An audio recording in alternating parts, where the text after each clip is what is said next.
Hi guys, my name is Amira Oliver, and I just wanted to get on here to talk to y'all about a little bit of my journey. It's been something that God has been calling me to do for a while, and I just wanted to share a little bit about who I am and the things that I'm going to bring you guys on this platform. So I just want to thank you guys already in advance for just tuning in, for just clicking on this page. I pray that it is ordained and that it is a divine intervention from God.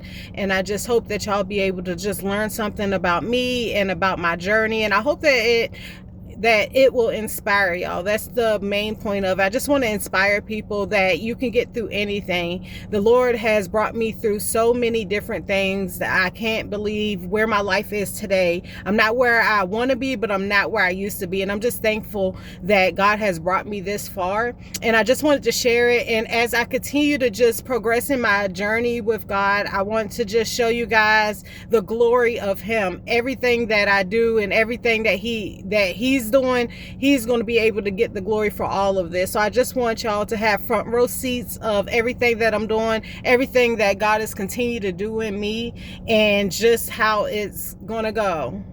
I'm excited about it. But anyway, I just wanted to start off by just telling you a little bit about myself. Okay, like I told you, my name is Amira. I'm 34 years old. I'm from Columbia, South Carolina, and I was born in Columbia, South Carolina, actually, but I did live in Virginia for a couple years from the age of like 2 to 9. I moved to South Carolina when I was 9 years old, and I've been here ever since. Yeah, so that's just a little bit of my background of where I originated from, I guess you could say. But yeah, so I just wanted to let you guys know a little bit about my journey. A couple of years ago, I was in active addiction, and I was originally addicted to opioids. And so how it started was one of my co-workers actually was like, hey, I have this pill, and I know you said that your tooth was hurting and everything. Would you like to have one? And I was like, sure, because I had previously had one before when I was pregnant with my daughter and I had to have stitches. And I didn't really think that, I didn't really know anything about addiction. I had no information or anything about like how you can actually become addicted to drugs and how you can, like, how much you can lose from it, and just like the withdrawals. I literally had no idea. I didn't know anything about it, but I knew that I did like it though. I did enjoy it because I remember I had one after I gave birth to my daughter and I had stitches, and the doctor had prescribed me opioids. That's the first time I ever had it. So she was telling me that she had some and wanted to see if I would be interested. And then I was like, sure, I had like a toothache and everything, and I knew that it would cure the pain. So I was like, okay, yeah. And so I took it and everything, and it was fine. Like, I enjoyed it. I was like, okay, and then, she was like, I have more of them if you want some. So I was like, okay, because not only did it cure the pain, like, even if I wasn't in pain, I was just happy and everything. So at the beginning, I was just active. Like, I loved to clean my house and just do so much. And it was just like, I was just happy all the time when I had it. So I was getting them from her, more often and everything. But like I said, I didn't know that like it could cause addiction. I literally had no idea about it. But so she just went ahead and so I kept buying them from her and everything. And then one day I remember, and this had been maybe like a month or two or three, maybe a couple of months, I'm not sure exactly how long, my family was over, and we were like playing cards and everything, and I was getting down to like the last one that I had, because I used to buy like maybe like 2 or 3. I wasn't buying like in bulk or anything, but like 2 or 3 would last me about a week or two. I was just taking half here or a whole one there, only when I was off and I had nothing to do, because I like to just be home while I would enjoy like the high from it. And one time I was running low and I had hit her up and she was like, oh, she didn't have any right now. So I was like, okay, Nicole, no biggie, because it was just like, okay, she doesn't have any. And then the next day I was like cleaning the house and everything, everything. And I started to feel a little funny. I'm like, wow, what is this feeling, you know? And I just thought maybe I was just having like a headache, or I was just like sweating because I was cleaning the house, or I was just moving around. I didn't know exactly where it was coming from. But then I started to like I was just feeling funny. Like I knew something was off, but I didn't think it was like the pills, right? Because like that's just not an effect. I just didn't know. Okay. So anyway, so I had hit her up and I was like, hey, whatever, did you have any yet? And she was like, yeah. I was like, okay, good, because I wasn't really feeling good. And she was asking me like what was wrong and everything. And I was telling her like, I don't know, I was just feeling hot a little bit. I had a little headache. I just felt like antsy a little. And she was like, oh, you're probably going through withdrawals. And she said it so nonchalantly, like it was just a normal thing. Like, of course you, like, you know, and I'm like, withdrawals? And I'm thinking, what is that? Like, what is withdrawals? You know, I literally had no idea exactly what it was. And so like after I got off the phone with her, she was on her way. She was about to come and drop me some off. And she told me, and so I looked it up, and it said that withdrawals was basically a side effect of not having opioids after you've been taking them for a while. Now, mind you, I wasn't taking it like over like all the time at that point, but I was taking them at least once, like 1 or 2 a week. You know what I mean? Just whenever I wanted it. Or maybe I was taking it more. I can't really remember. I had to be taking it a little bit more than that. But she brought them over, and then she was telling me and everything exactly what it was. And I had looked it up already, and it was just saying like, you know, when you don't have, when your body's not used to getting something that it wants, then it goes into withdrawals and everything, and you start to get these cold and hot sweats. You're just a little moody. You don't really feel like eating because you don't really feel good. You might feel a little nauseous, might have a little bit of diarrhea. And I was like, oh my gosh, like surely I'm not having withdrawals, you know? But it turns out that it was withdrawals. And that was my first, like, that was the first time that I felt like, oh, okay, I might be addicted to these things, right? So I didn't really think too much about it. I was just like, okay, you know, because it wasn't like I had went a long period of time of not having it. It was just, it was probably like 2 or 3 days that I didn't have it. And so I was like, maybe I'm not having that. I was like in denial a little bit, like maybe I'm not having that. Maybe that's just something else. But because after she brought it back, I felt better. So I was like, oh, clearly it's not that. I don't know what I was thinking. I was young and dumb, like so ignorant to the depths of opioids and what they can do to you. And so after that, like I had went on, and at this time, you know, I'm living by myself, me and my kids and everything. I'm doing my thing. I'm working. I'm just like thriving. Like I'm at the happiest point in my life. I'm super happy. It's just, I feel like I could conquer the world at this point. Like I'm just literally living the best life that I could. I thought that it couldn't get any better than this. Okay. So months and months go by, and she ended up running out one day. And so I was like, oh man, you know, and mind you, side note, me and this other girl at my job were taking the pills together. We were both getting them from her, right? And so like I was like asking like, okay, well, when is it going to be? And she was like, she wasn't really sure and everything. So she ended up so I ended up reaching out to other people like, hey, do y'all know where I can get some pills from, some hydrocodons or oxycodons? And I was taking like 5 milligram at this point. Some of them, maybe sometimes I got like 7.5, and then sometimes they were like 10s. And so she had introduced me. No, she didn't introduce me. I reached out on my own and was asked, and I asked this lady I used to work with, and she introduced me to this guy who I'd already knew. I'd already knew him from school and everything. And she was like, you know, that he be having oxys, hydros and stuff like that. So I was like, cool, you know, I'm going to reach out to him. He already knew who I was and everything. So it was an easy access and everything. So I hit him up and I started dealing with him and everything. And it was going good. Like I was like, you know, but at this time, I look back on it now, I know that I'm in active addiction. Like I'm literally taking these every day now, you know.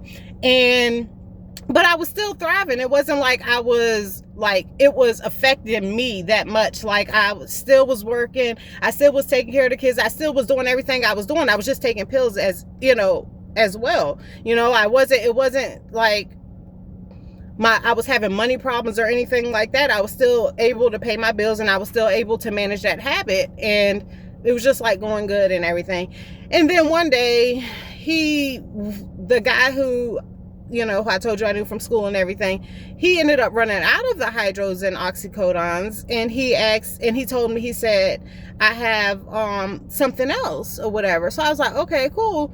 And he gave me this blue pill. It was like a little small blue pill, and I didn't know what it was, but when I looked it up online, it was a Roxy 30 milligram. And I'm like, 30 milligram? Like, I didn't even know that they made that. Like, it was just like, and it was so small. It was like 3 times smaller than the oxys I had been taking, So I was like, okay, I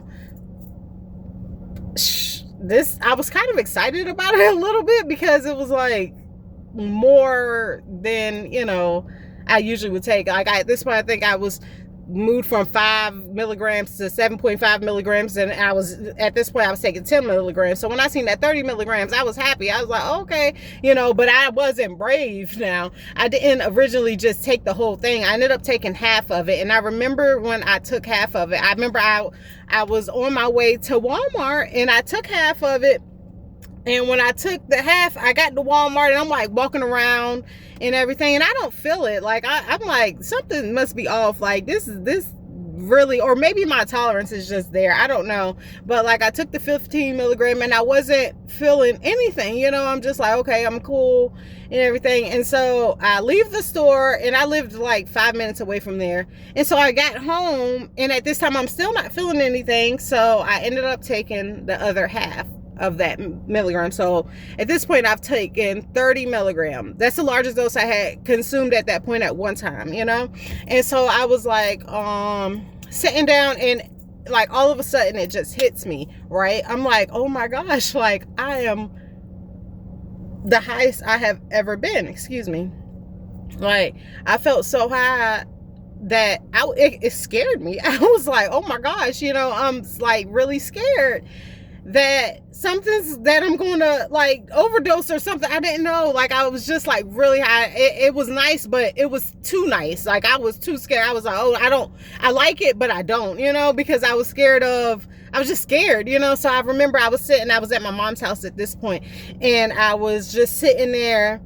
And I didn't tell her, because at this point she doesn't really know the depths of my addiction, right? And so I'm like sitting in the living room talking to her and everything.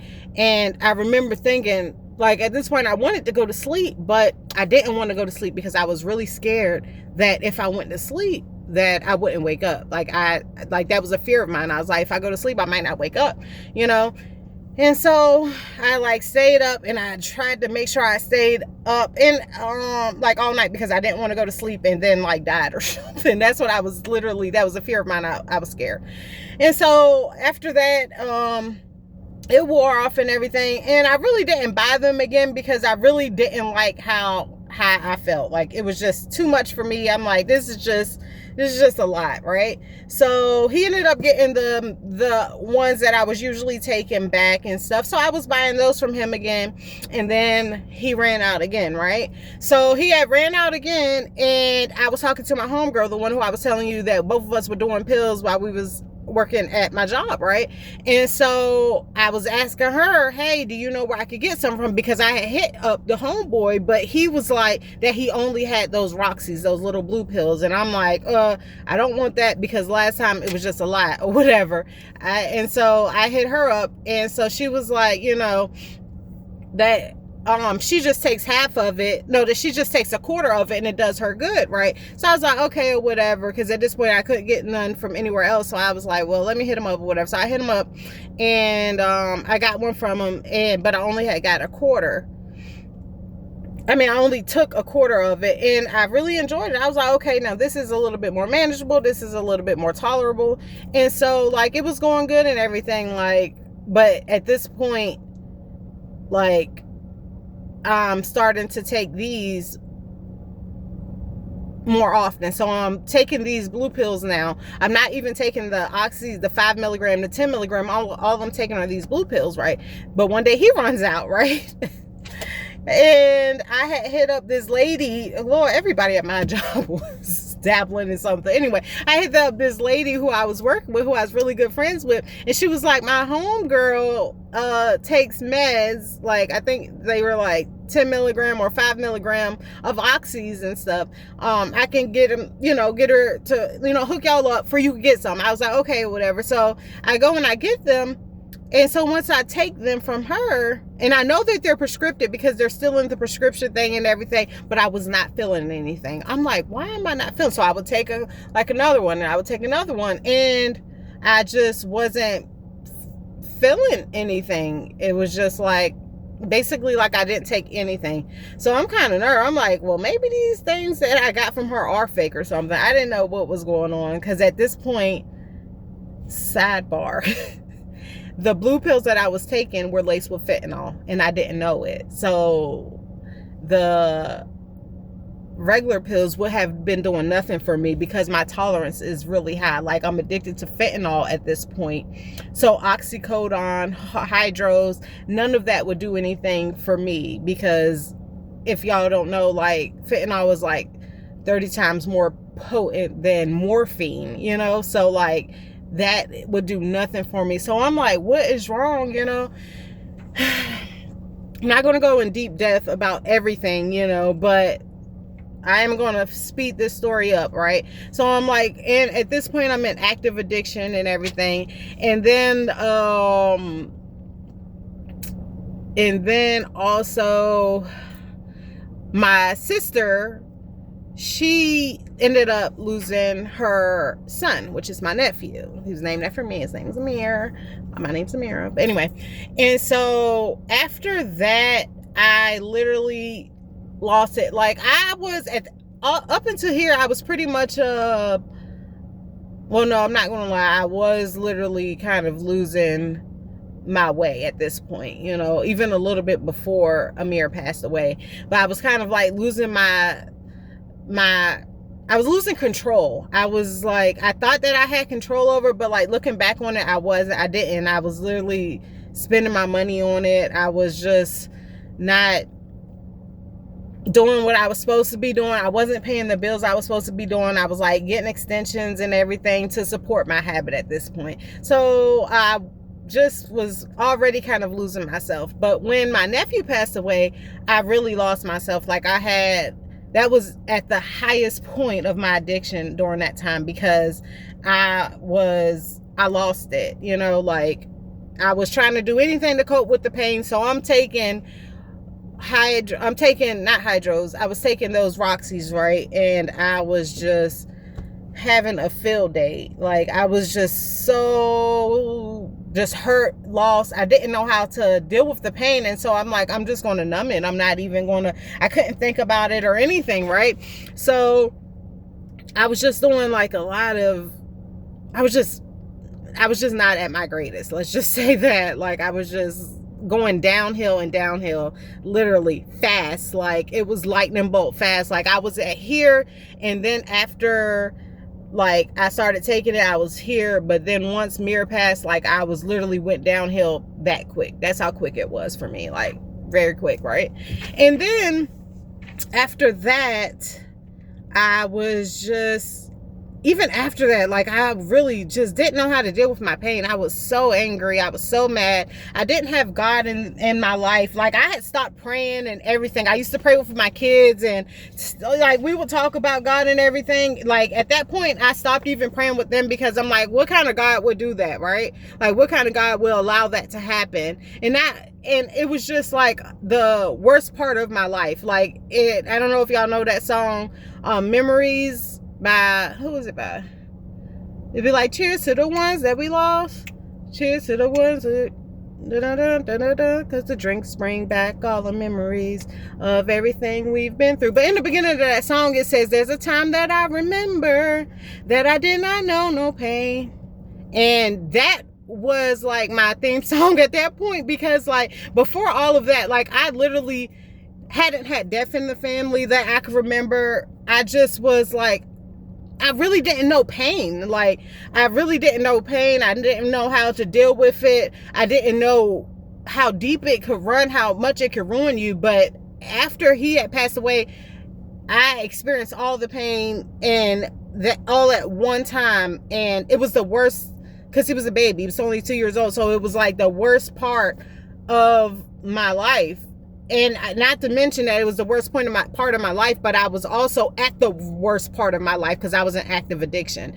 So it was just horrible, the horrible time for me. Like, I can't remember a lot from that time, honestly. Like, yeah, I really can't remember a lot from that time. It was up in flames. I'm not going to lie. Like, it was just, anyway.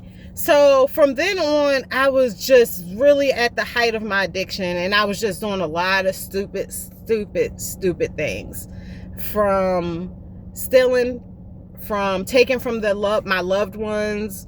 I was taking from my job. Mind you, I had been working at that job for over 8 years at that point, and I had a really close relationship with my GM, my general manager.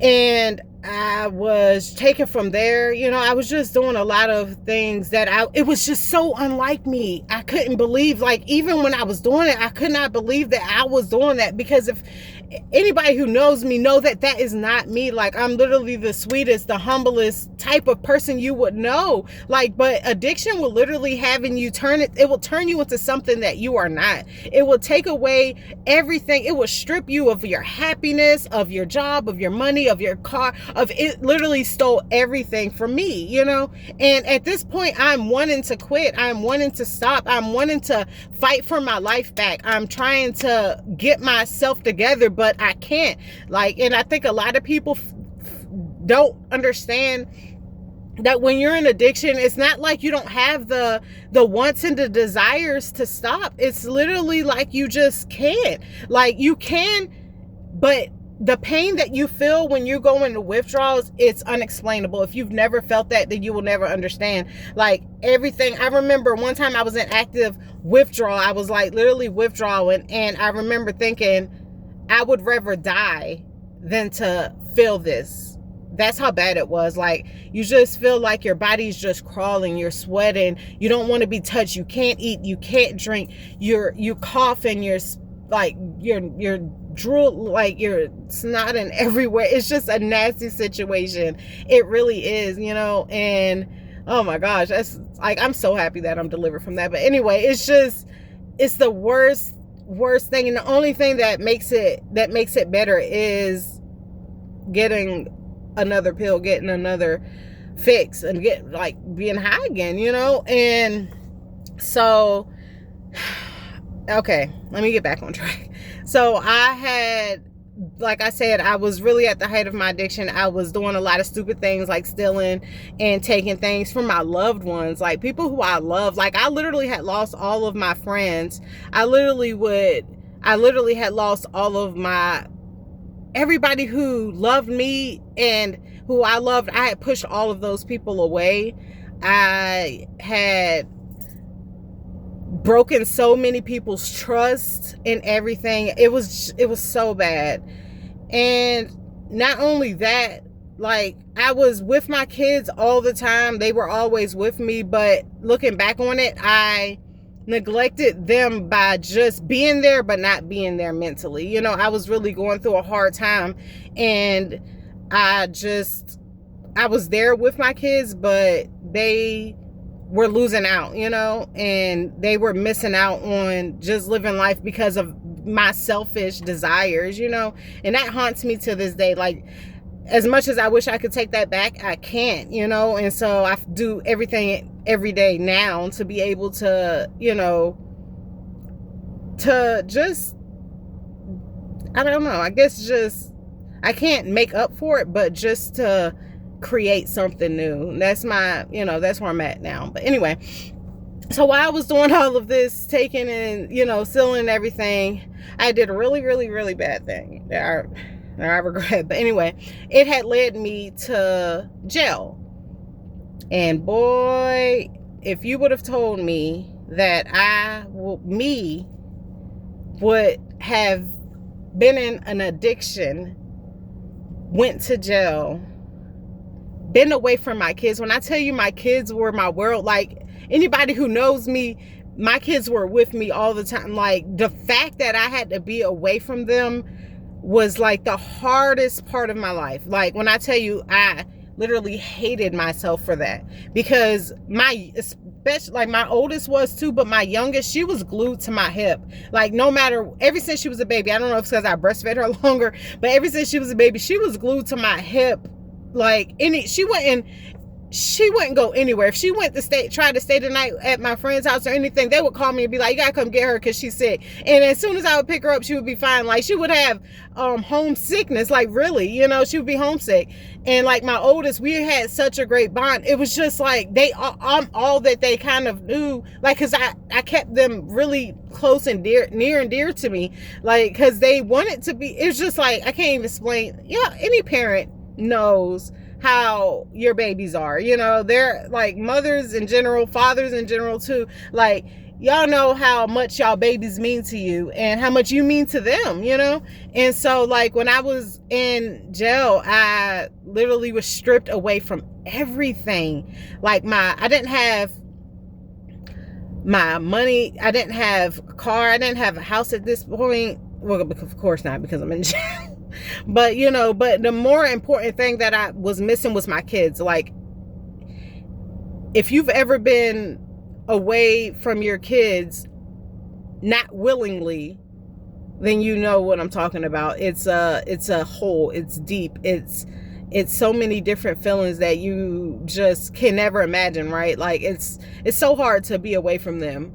But I literally look back on it and I have no idea how I made that through. I'm telling you, it's literally by the grace of God that I did, because I was literally losing myself. I would have rather not been alive at all than to have the feeling of just being away from them. I was so hurt, and oh my gosh, like even just thinking about it, it gets me emotional, because like I just miss them so much. But anyway, while I was there, I was just lost. I was so lost. I couldn't believe where I was. I couldn't believe that I was actually in jail. Like in jail. And not only in jail, I was facing a 15-year sentence. So I went from having everything that I could imagine, being happy, being with my kids, having my own place, having my own job. Having me a job, like thriving, wanting to achieve so much. I had so many big dreams that I wanted to achieve. And by just making one decision of taking that pill one day, changed my life forever. And now I'm sitting in a jail cell with nothing, wondering how did I get here? But God, y'all, when I tell y'all that for months I was literally mad at him, I was just so just stupid a little bit, because it's like I'm mad at him that I'm there. I'm asking him, hey, can you get me out of here? Because he can. I know he can, But at this point, I'm not taking any type of responsibility for being there. I'm just more so mad at the world. If I would have went home the first month, the second month, the third month, I probably would have went out and did the same thing that I was doing. But when I tell y'all that God is so intentional that he kept me in there until I was fully surrendered to him, until he fully delivered me, and that I took responsibility for what I did. And he literally told me, he said, if you keep going the way that you're going, you're literally going to end up dead. And I'm not going to be able to help you. What do you want to do? You want to choose me or the streets or the drug? You see everything that you've lost already. What do you want to do? Man, that was a time, like, just thinking about it was just like, but my mom had raised us in the church ever since I was younger. So I always knew God, and once you know him, you might stray, but you'll always return to him. Right. And I did. I returned to him. I fully surrendered. And just the revelation that he gave me while I was in that place of just everything that I had been through. Because when I tell y'all, it's everything that and I know that a lot of people might say this, but when I tell you that that is really not who I was. Like, I had never been to jail. I had never been and this has all happened, mind you, this all happened in a 2 years time. All of this happened from me being addicted, to losing my nephew, to going to jail, to being at my lowest, to all of these things had happened in a 2-year sentence. Mind you, I was 30 when I went to jail. Up until then, I had never been in trouble. I had never picked up a drug. I had never did any of those things. And it's so crazy how fast it can take everything from you. Lord, it's just so crazy how fast your life can go from something picture perfect to literally like you're in a movie and you're like, what am I doing here? Like, this is not me, right? And I know that so many people feel that way. But while I was there, God literally restored me. He made me new again. Like, he transformed my mind, Lord.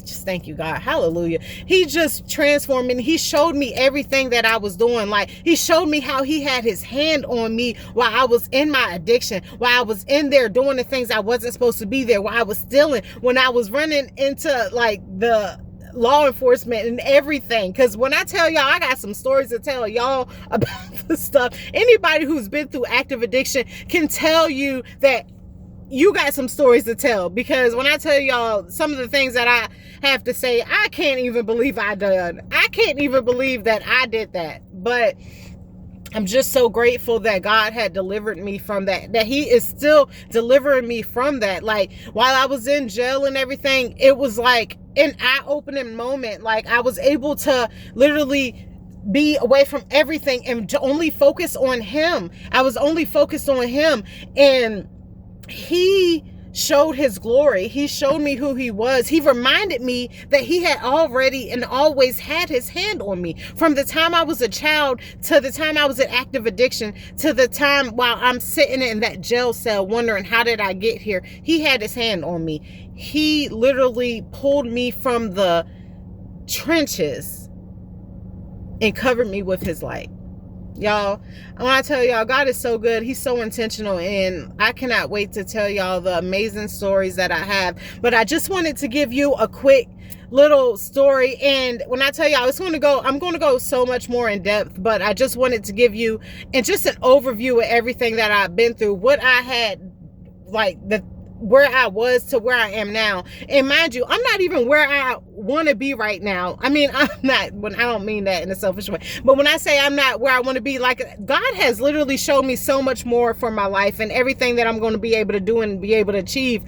But when I tell y'all, I'm so proud of myself from not being where I used to be. Thank God. He gets all the glory right there, because I am literally a changed woman. Like, when people look at me, I hope that they see the person that I am today and not who I was in the past, because he has restored me. He has refined me. He has taken everything inside of me, revealed it to me, and showed me how to fix it. And I'm still learning. I'm still just trying to get to where I want to be, get to where he wants me to be. I'm still aligning my desires with his, and that's the best thing that you can do. That is what made me even start this video and this page, is because God told me that when I was locked up. He told me that my story is going to change so many other people's stories just because of who I am and the things that I had been through. And I just want to thank him right now. I thank him for just changing me, for delivering me, for refining me, for making me perfect in his eyes. I had always been perfect, but now I know that I'm perfect in his eyes.